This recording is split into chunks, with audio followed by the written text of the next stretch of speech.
अपने ही अरकान की कभी हाँ कभी ना पर तहरीक इंसाफ फंस गई। इस्तीफे सब साथ देंगे या अलग अलग, सूरत हाल वाज़ेह न हो सकी। इमरान खान की ज़ेर सदारत इजलास में फैसला हुआ था कि अरकान कौमी असेंबली दौरान सेशन जाकर इकट्ठे इस्तीफे देंगे। शाह महमूद कुरैशी की सरबराही में कमेटी ने अरकान कौमी असेंबली को 21 दिसंबर को खैबर पख्तूनख्वा हाउस इस्लामाबाद पहुँचने की हिदायत की थी, लेकिन स्पीकर कौमी असेंबली राजा परवेज अशरफ ने मंगल को इजलास गैर मुअय्यना मुद्दत के लिए मुलतवी कर दिया,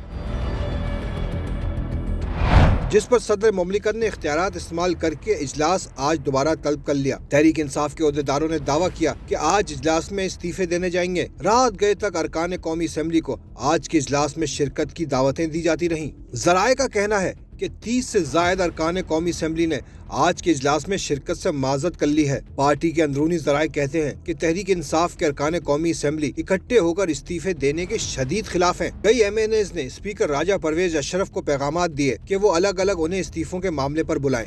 इमरान खान को इस सूरत हाल से आगाह कर दिया गया है, जो अरकान कौमी असेंबली को इकट्ठे होकर इस्तीफे देने के ख्वाहिशमंद हैं। तहरीक इंसाफ की अरकान कौमी असेंबली फेडरल लॉजेस के मजे भी लूटने में मसरूफ है। फवाद चौधरी, अली मोहम्मद खान समेत असद कैसर भी बहती गंगा में हाथ धो रहे हैं और सरकारी घरों पर अभी तक रिहाइश पजीर हैं। असद उमर ने भी आज के इजलास में शिरकत न करने की तस्दीक कर दी है।